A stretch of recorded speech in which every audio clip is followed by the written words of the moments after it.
Hi guys, this is Aditya from englishwale.com और do you know module के video number 8 में आप सभी का एक बार फिर से स्वागत है। आपके सामने दो वर्ड्स हैं, GIRL''S और GIRLS''। फर्क क्या है? अगर आप पहले वर्ड को देखें GIRL''S तो आप कहेंगे लड़की का के लिए यूज होता है अपोस्ट्रोफी एस। ये बात एक सेपरेट वीडियो लेक्चर में मैंने डिटेल में आपको समझाई थी। जैसे मैं कहूं राम का राम्स, सीता का सीतास, लड़की का गर्ल्स, लड़के का बॉयज, तो इस तरह से अपोस्ट्रोफी एस का यूज होता है।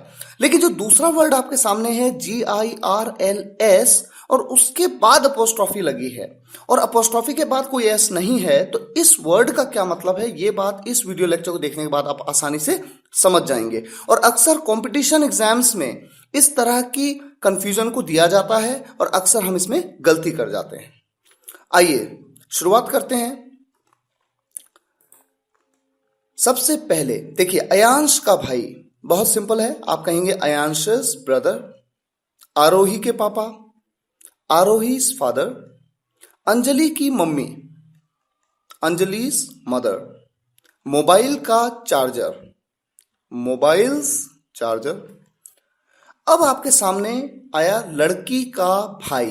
यहां पर एक लड़की की बात हो रही है, लड़की को गर्ल कहते हैं, गर्ल्स ब्रदर। ये बहुत सिंपल है, कोई प्रॉब्लम नहीं है। लेकिन अब ये ट्रिकी हो जाता है, आप कहते हैं लड़कियों के भाई।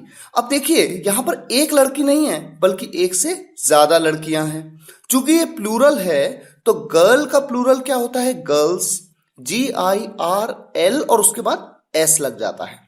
तो लड़कियों के, तो आप कहेंगे गर्ल्स ब्रदर्स। अब यहां पर देखिए GIRLS, ये तो हो गया गर्ल्स यानी लड़कियां। लड़कियों के लिए आप क्या यूज करते हैं, अपोस्ट्रोफी एस, तो आपने यहां पर लगाया अपोस्ट्रोफी।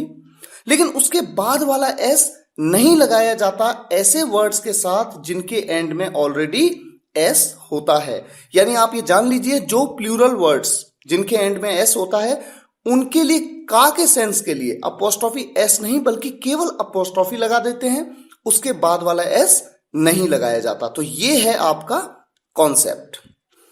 अब आप समझ पाए होंगे कि इसे किस तरह से लिखना है। अब देखिए, जब मैं कहता हूं औरतों का अपार्टमेंट, औरत को लेडी कहते हैं, एक से ज्यादा औरतें हैं लेडीज कहते हैं, प्लूरल वर्ड है, अंत में एस होता है ऑलरेडी। तो ऐसे केस में जब आप कहते हैं औरतों का, तो आप कहेंगे लेडीज कंपार्टमेंट। बोलने का तरीका सेम है, अपोस्ट्रोफी के बाद वाला एस आपने नहीं लगाया क्योंकि वर्ड में ऑलरेडी एस है। मोबाइलों के चार्जर, मोबाइल्स चार्जर्स। किताबों के पन्ने, बुक्स पेजेस, क्योंकि यहां पर भी बुक के बाद एस ऑलरेडी लगा हुआ है क्योंकि ये प्लूरल वर्ड है, किताबें एक से ज्यादा हैं, तो उसके बाद अपोस्ट्रोफी एस नहीं बल्कि केवल अपोस्ट्रोफी का यूज करेंगे। तो ये है कॉन्सेप्ट। मुझे उम्मीद है आपको ये कॉन्सेप्ट पसंद आया होगा। अगर आपको ये वीडियो पसंद आया हो तो YouTube में इंग्लिश वाले चैनल को सब्सक्राइब जरूर करिए, क्योंकि आपके लाइक और सब्सक्राइब से हमें मोटिवेशन मिलता है कि हम आपके लिए नए वीडियोस लेकर आएं ताकि आपकी इंग्लिश को और बेहतर बना सकें। मिलते हैं नेक्स्ट वीडियो लेक्चर में फिर एक नए कॉन्सेप्ट के साथ, तब तक के लिए विदा लेंगे। धन्यवाद।